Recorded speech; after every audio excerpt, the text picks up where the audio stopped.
class of 2019 graduates since their first day at the college.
gentlemen, the Cyril Kushner Dean of the College of Arts and Science, Professor Jean Andrew Jarrett.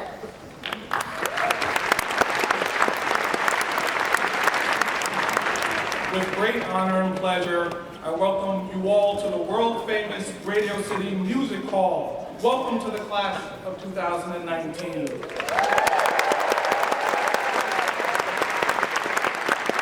Whose exciting journey through the College of Arts and Science at New York University has culminated with this event.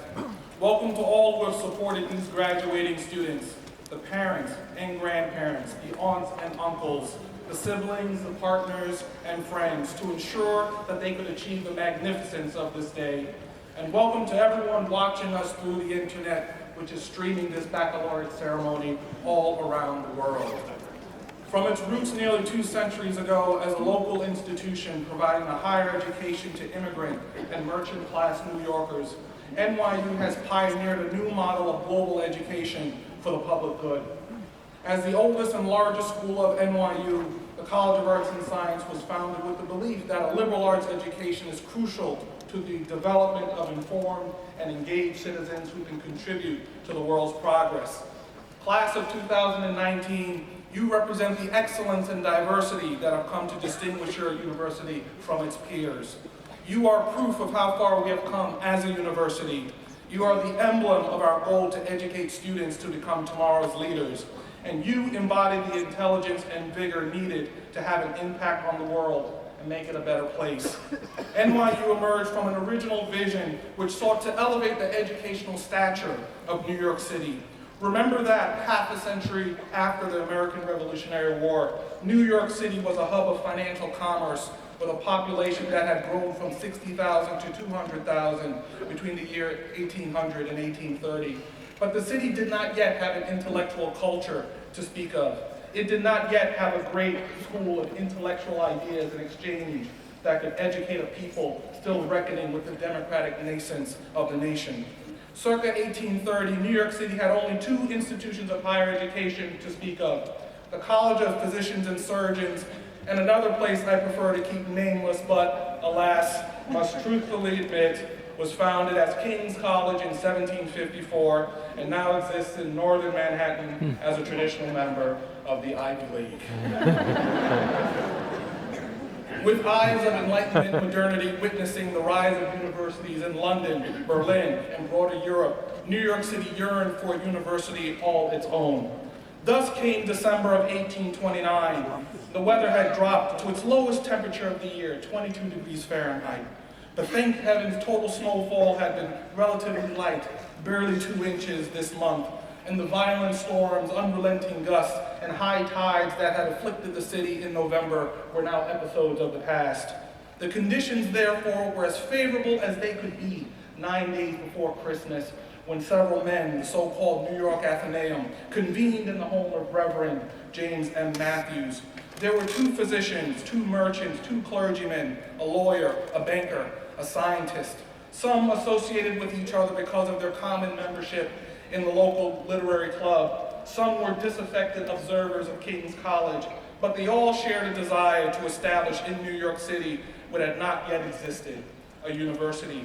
Of these men was one Abraham Alphonse Albert Gallatin. Approaching 70 years of age, Gallatin led an eventful life as a politician and diplomat. He was by turns a member of Congress, a Secretary of the Treasury, and a U.S. Minister to France and later the United Kingdom. Despite having worked for years in the presidential administrations of John Quincy Adams, James Madison, and Thomas Jefferson, he believed his life work was not yet done.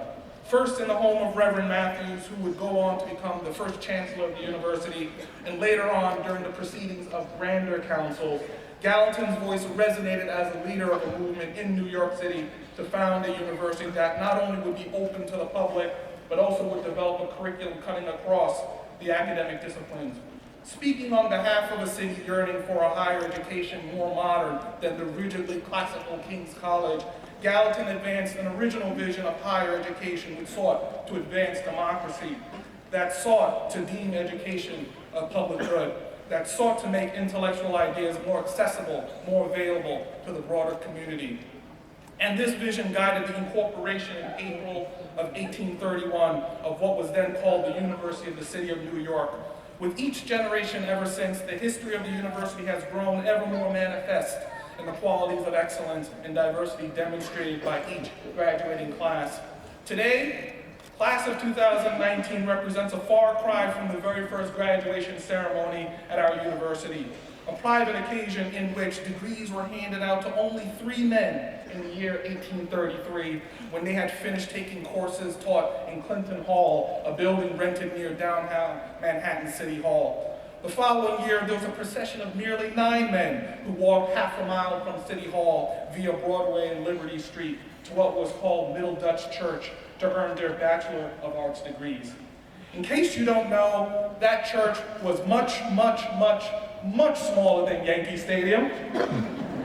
And rather than the mere handful of degrees that were being conferred university-wide in the early 1830s, this year there will be 2,115 bachelor's degrees conferred by the College of Arts and Science alone.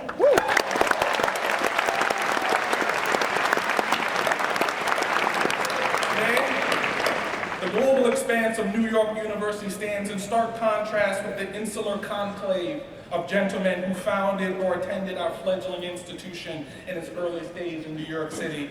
The bachelor's degrees stem from a rigorous and diverse curriculum featuring over 60 majors and 60 minors across the humanities, social sciences, and natural and computational sciences. These degrees stem from a curriculum developed and taught by award-winning faculty and engaging faculty. These degrees are the byproduct of a curriculum which encourages students to study and research within New York City and the United States and across at NYU sites around the world.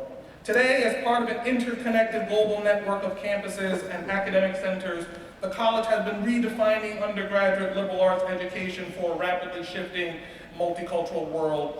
We can only marvel at the diversity of students, of social identities and geographic regions, of economic classes and political ambitions decorating this current baccalaureate class. Today, the College of Arts and Science stands as a bold experiment in education, committed to providing all students of merit with an educational experience that both reflects the diversity of the world and challenges its students to think critically across and beyond existing borders. Central to this educational proposition is the university's ability to keep open the doors of opportunity to all students of merit, regardless of their economic situation or country of birth. We expect the graduating students to open equivalent doors of opportunity for future generations as well.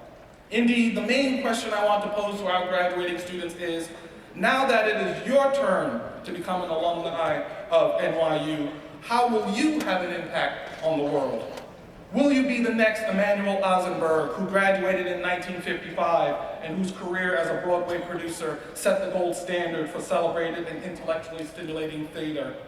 Will you be the next Neil Gard, who graduated in 2000 and whose impressive career as an educator and researcher has made an indelible imprint on the fields of chemistry and biochemistry? Will you be the next Aaron Schroed, who graduated in 2013 and whose extraordinary commitment to a just and sustainable future gives hope to marginalized individuals and populations around the world? Will you be the next Raja Flores, our very own baccalaureate alumni speaker, who graduated in 1988 and has become a world-renowned thoracic surgeon and researcher who not only saves lives but also inspires students to attain academic excellence and embrace civic responsibility? Will you have the relentless courage of Christopher Tripp Zanitas, a graduate in 2003? He was chair of the NYU Student Senators Council and an advocate of LGBTQ rights. While a student, he also volunteered to help first responders to the World Trade Center tragedy on the fateful day of September 11, 2001. Thereafter, he became a firefighter at the local Engine 28 Ladder 11 on 2nd Street in the East Village, attended Stanford Law School to learn how to provide legal help to people in greatest of need. And he served with the 106th Rescue Wing of the Air National Guard in Iraq, where he tragically lost his life on March 15, 2018. Will you aspire to demonstrate these qualities of intellectual creativity, scientific clairvoyance, a commitment to justice, civic responsibility, and relentless courage? I know you will. With the flags of the college to my left and of the college alumni to my right, this stage is a spectacular symbol of the transition you are making, class of 2019, from the responsibility of acquiring an education toward the responsibility of imparting that education to others. Over the course of this ceremony, the class of 2019 will receive countless ovations for earning their degrees. But there is one ovation that should occur before all the rest. Class of 2019 has bolstered our faith in the power of higher education to strengthen the minds and inspire the hearts of students. Higher education has empowered them to persevere against educational or professional challenges that may come their way. Higher education has enabled them, nevertheless, to persist against and break any ceiling that may be imposed upon them. And higher education has informed them to solve complex problems so that tomorrow's world could be a better, more humane place for future generations. Let's give the class of 2019 a round of applause for representing us.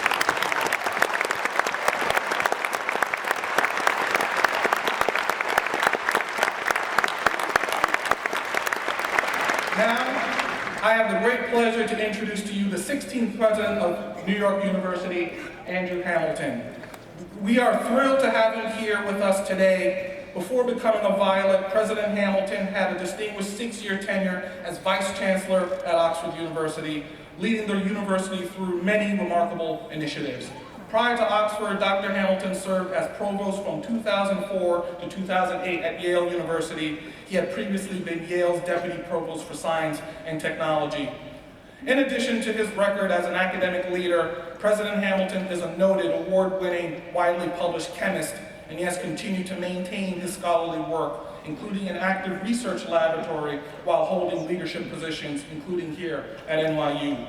His area of scholarly interest lies at the intersection of organic and biological chemistry, with a particular focus on the use of synthetic design for the understanding, mimicry, and potential disruption of biological processes. He is a fellow of the Royal Society, a member of the American Academy of Arts and Sciences, a member of the American Association for Advancement of Science, and recipient of the Arthur C. Scope Scholar Award from the American Chemical Society, and finally, the winner of the International Isaac Christensen Award for Macrocyclic Chemistry.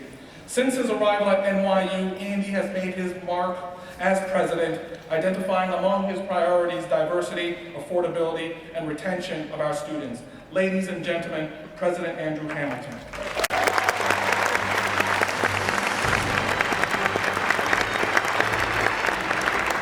Dean Jarrett, Dean Carew, colleagues, family, friends, and most of all, the amazing graduating class of the College of Arts and Sciences for 2019. Congratulations to you all.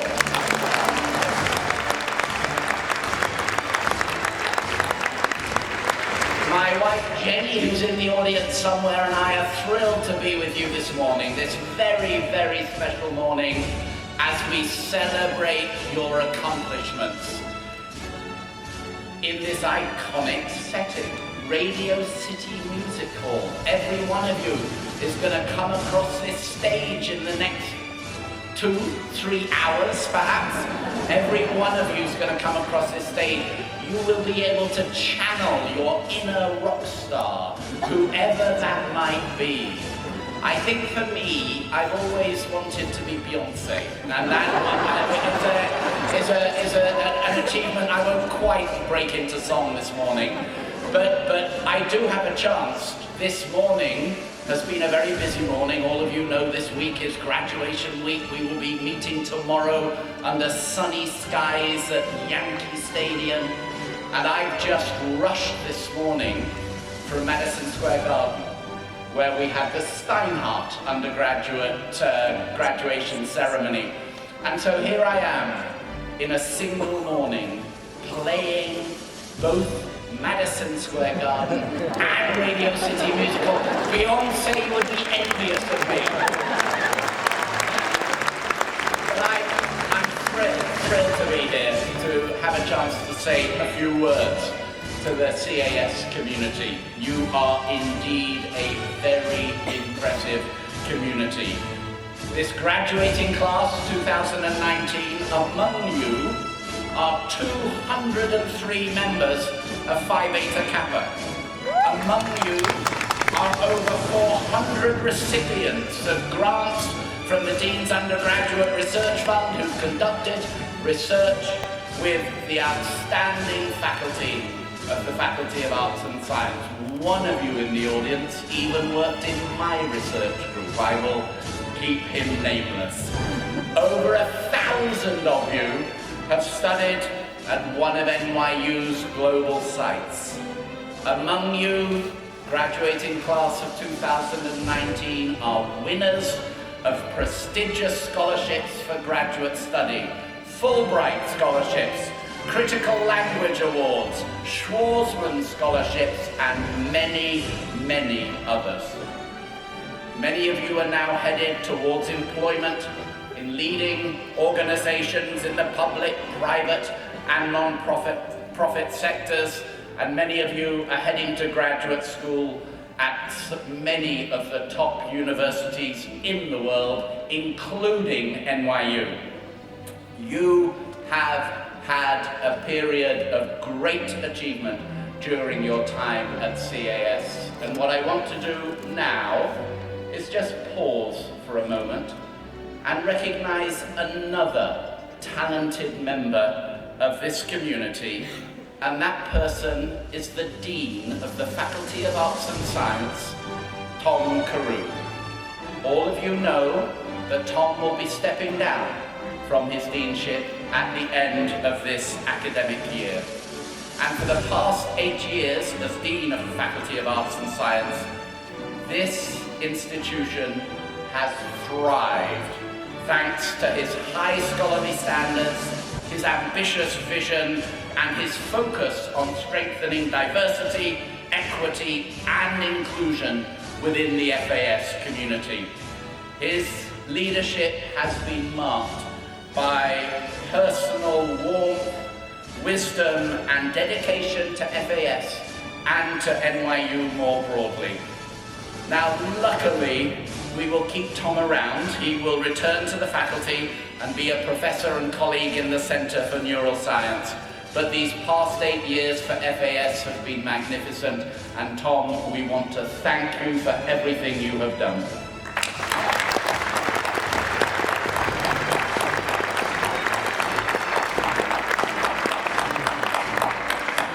But today is about you, graduating students. As CAS students, even though your majors represent a vast array of different academic fields, you all share something in common.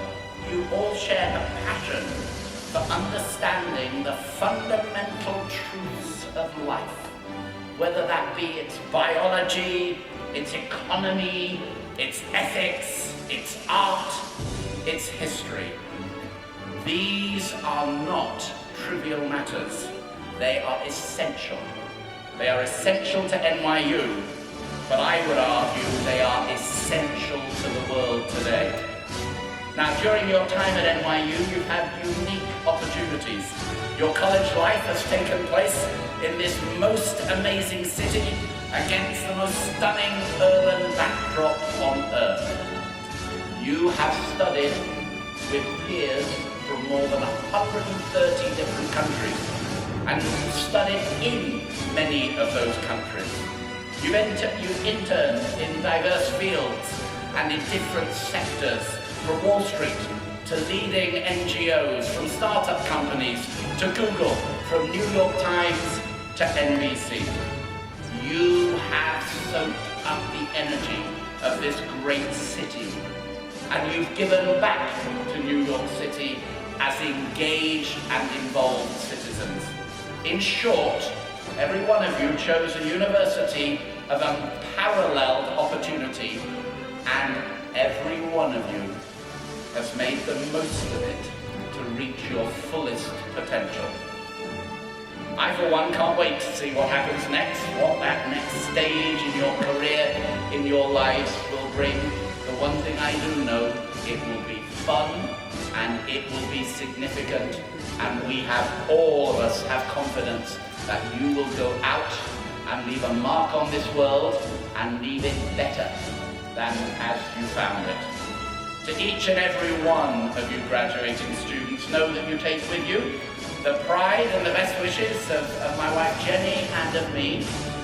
And as president of NYU, I can tell you, you also take with you the heartiest congratulations of the entire NYU community. CAS graduating class of 2019, many congratulations on your achievement. Well done.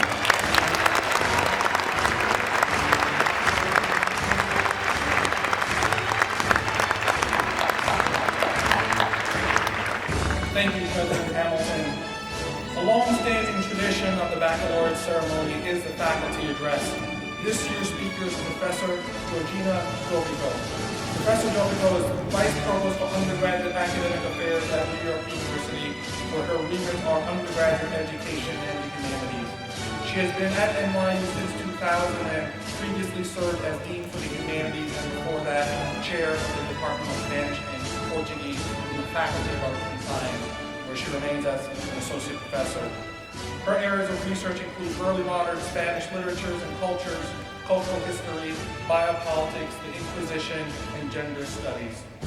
Her books include USA Cervantes, 39 Cervantistas en Estados Unidos, published in 2009, Perfect Lives, Other Women, Adultery, and Inquisition in Early Modern Spain, published in 2001, Suplemento al Tesoro de la Lengua Española Castellana de Sebastián de Covarrubias, published in 2001, and En un lugar de la Mancha, published in 1999. She received a PhD in Spanish and Portuguese from Yale University and her AP in History and Literature from Harvard University. Ladies and gentlemen, my friend and colleague, Professor Georgina Dopico.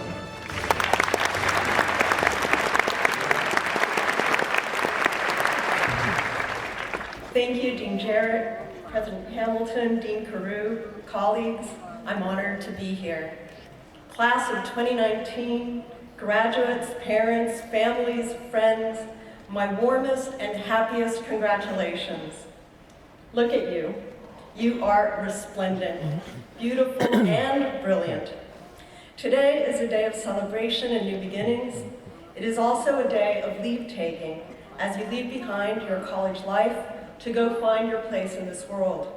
This is not the first, nor will it be the last time you leave a place you've loved, but I want to mark the moment because I believe moments like this indelibly mark us.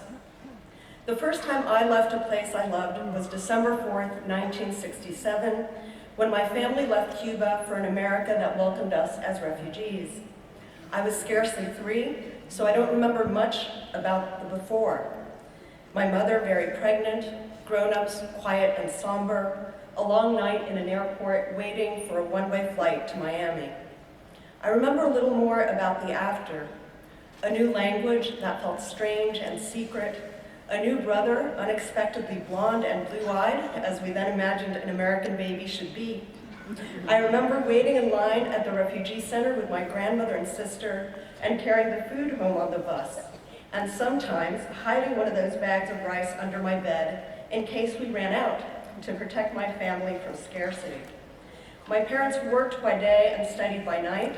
They did what parents do, made us feel safe and loved no matter how precarious things were. What I remember from those days is pretty fragmentary, but I have been shaped by those moments of departure and arrival. They have made me a hoarder of memory and connection. They made me value education and its power to change the world. They made me understand just how interconnected hard work, resilience, and hope really are. They also made me bilingual. And who knows, maybe I still keep an extra bag of rice under my bed. The leave-taking of that December marked me in another way. To this day, I hate packing. Until the last possible moment, I wonder if there's something I'm forgetting, something I'll need and won't be able to replace. I make an art of the packing list. I suspect it has to do with having witnessed my mother and grandmother anguishing over what to take and what to leave behind, only to realize that what mattered most, the people, the bright sunlight on our terrace, the afternoon breeze off Havana's Malecon, would not fit in any bag, but would have to be carried elsewhere. So I thought that today, on your leave-taking, I would send you off with a different kind of packing list of 3 things that will not fit into your suitcases, but that you might take with you as you leave NYU for the voyage ahead. First, take with you memories of all you've loved here, friends and classmates with whom you've shared a laugh, or a late-night dollar slice, or a crowded elevator in Silver or Kimmel. Take 2, the texture of this inimitable city, the smell of rain on the sidewalk, of food trucks and pretzel vendors, and even of the subway on a muggy day. The sounds of sirens and garbage trucks, but also of friends laughing, of skateboarders around the fountain, and of the saxophone in the park. Take with you the view of the arch from Fifth Avenue, and the memory of the first time you noticed that if you looked north and then south at dusk, you could see the spires of the Empire State Building and the Freedom Tower light up almost in unison. Take, along with those memories, the belief of all those who have supported you and rooted for you and worried about you from near and far. Families you came from and families you made. Your generation's connection to family, both kinds, is a gift. Be grateful for their trust in you and know it's well placed. Keep working to deserve it. Second, take what you've learned here. Be proud of your education. Use it where and when you can to make this world better, to resist racism and discrimination, to fight injustice and inequality, to reverse climate and ecological chaos, all the while remembering that citizenship is a practice of the everyday. There's no one better suited to the task than you. You've studied history, so you know how the history you make will touch the history of others. Politics and economics, so you understand the ordering of society and how you might reimagine it more justly. You've studied chemistry, biology, and physics, so you know that scientific, evidence-based inquiry gives the lie to alternative facts. You've studied computer science, math, and philosophy to arm you with knowledge of logic and values. You've studied literature so you can put yourselves in the shoes of another, and foreign languages to help you build bridges instead of walls, and to be at home in more than one place in the world. I can't tell you how to fix what's broken while salvaging the gains. And it's important to remember the gains and to defend them. But I have seen what you can do, class of 2019, and I trust you will find ways to make the future and forge the road ahead.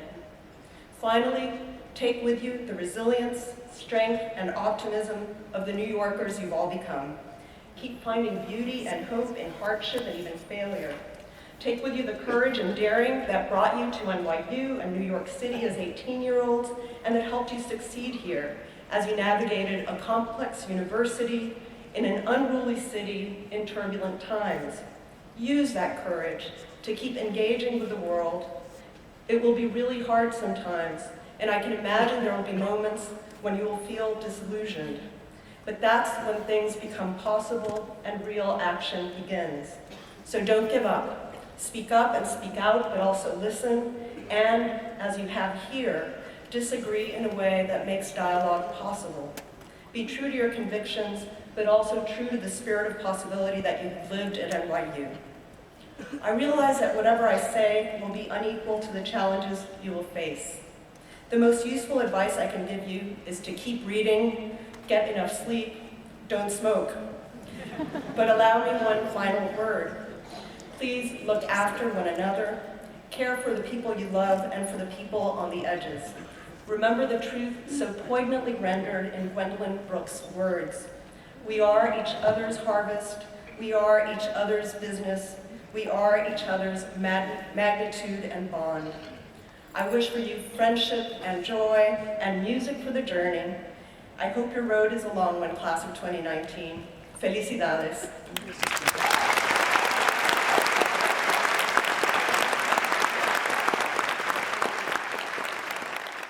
Is Kelsey Moore.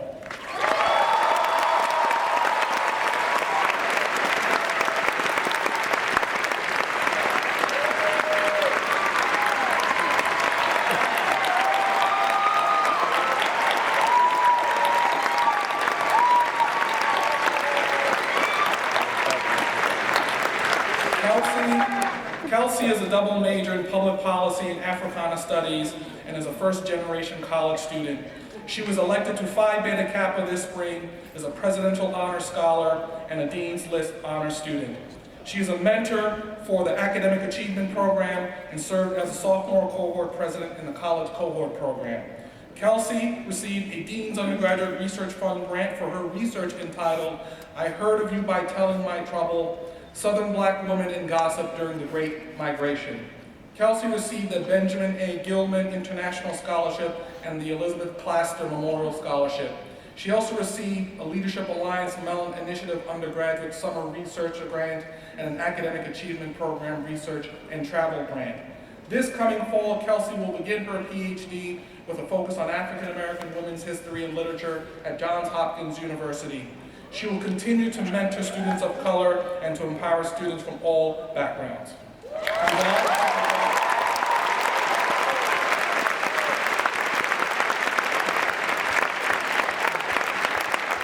I'm delighted to present Kelsey Moore with the Roland P. Beatty Memorial Award and to introduce her to you as the valedictorian of the College of Arts and Science class of 2019.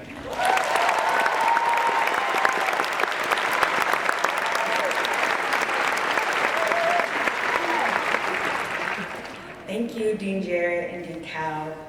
Before I proceed, I would like to acknowledge that we have studied, lived, and now are gathering here at Radio City Music Hall on the ancestral land of the Lenape people of the Delaware River Basin, which is now southeastern New York, eastern Pennsylvania, and most of Delaware and New Jersey. I ask that you join me in acknowledging the Lenape, their elders, both past and present, as well as future generations. This acknowledgement demonstrates a commitment to beginning the process of working to dismantle the ongoing legacies of settler colonialism.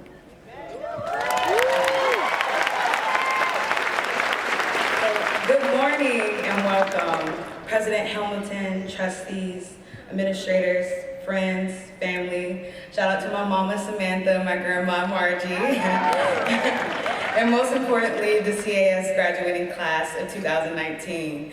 Make some noise. You deserve it. It's amazing to see you all look so beautiful in our purple. So I'm here to address the best class, my class, our class, the class of 2019. When I first found out that I was going to speak, as anybody would do, I tweeted about it. Then I decided to think about the things that I would say. As we know from writing an egregious amount of essays in the past 4 years, finding a topic to write about and speak on is tremendously hard. And as many of you may have experienced when you told your parents that you were no longer interested in being that doctor or lawyer, it is easier to do what is expected than to stand in your truth. So I wanted to address you all as my most authentic self, which is an avid lover of video games, especially The Sims. I'm curious to know how many of y'all have played or heard of The Sims. Yeah. So as a child, I was always obsessed with games that simulated life because I always wanted to figure out what life had to offer. So my favorite board game was The Game of Life. And when I learned that a more complex computerized life simulation game called The Sims existed, I was immediately hooked. For those in the audience who've never heard of or played The Sims, it is a game where you create a virtual person, a sim, and help them develop their lives, moods, and aspirations. When you think about it, it's kind of pointless, but it's great. But of course, I won't bore you with the details, but I will say that I learned a couple of lessons while playing The Sims over the years that I believe are very relevant to us as new graduates as we face the next stages of our lives. And you might agree with me. Ooh. So the first lesson is to embrace and utilize life's built-in advantages whenever possible. In the gaming world, these are known as cheat codes. So for me, my first built-in advantage at NYU was the second floor lounge of Hayden, now known as Lipton Hall. Shout out to Hayden crew. That was the first place where I could break free from the terribleness that college could be at times. Although we can't just code 1 million simoleons, that's Sims currency, in our bank accounts, or Control-Alt-Delete all our very real and pending student loans. What we can do is take advantage of the opportunities that present themselves every time we meet a new person and experience a new place. The next lesson I learned from The Sims is the importance of fostering relationships. In The Sims, if you don't visit, text, or chat with your friends, your relationship bars will significantly decrease. After we all leave here, it is important to follow up with your classmates that you may have met abroad, members of clubs and organizations that you may have been a part of, or the professors whose class you took that sparked interesting research questions. For me, I will leave here never forgetting the time I spent with my friends, such as faculty such as Professors Jennifer Morgan and Renee Blake, or the Academic Achievement Program and its current and former advisors, Batia Toure, Christopher Holloman, and Christian Bush. And the last lesson is to have no shame. Sims, when left untended, do whatever they want when they want it. I feel like this goes without saying because just by taking a quick walk through Washington Square Park, I can say with confidence that we are the most interesting, shameless college students in the country.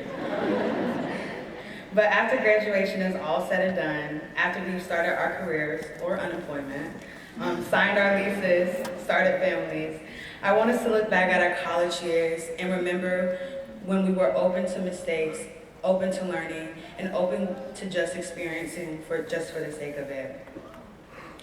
In a 2009 interview, Will Wright, the creator of The Sims, said, "The Sims was always supposed to be an experiment." I think Wright's comments echoes many of our sentiments about graduating. Some of us never thought that this moment was even a possibility, or even thought that something real could come out of it. For me, as a first-generation college student from Greer, South Carolina, I would have never thought that my first trip to the library with my grandmother at the age of 3 would have led me to this stage, following the legacy of 2 other Black women CAS valedictorians from AAP, and honoring my ancestors who were brought to this country in bondage. But now we are all here at Radio City Music Hall, and we can see that this experiment has paid off. In this moment of beauty and angst, we are forced to reconcile with the fact that we are now entering a new reality, even if it feels like the simulation is glitching sometimes. But I want to end with this. No matter how uncertain we are, today marks a new beginning of our game of life, where our dreams and aspirations that we imagine as kids will come to blossom and come into fruition. Thank you.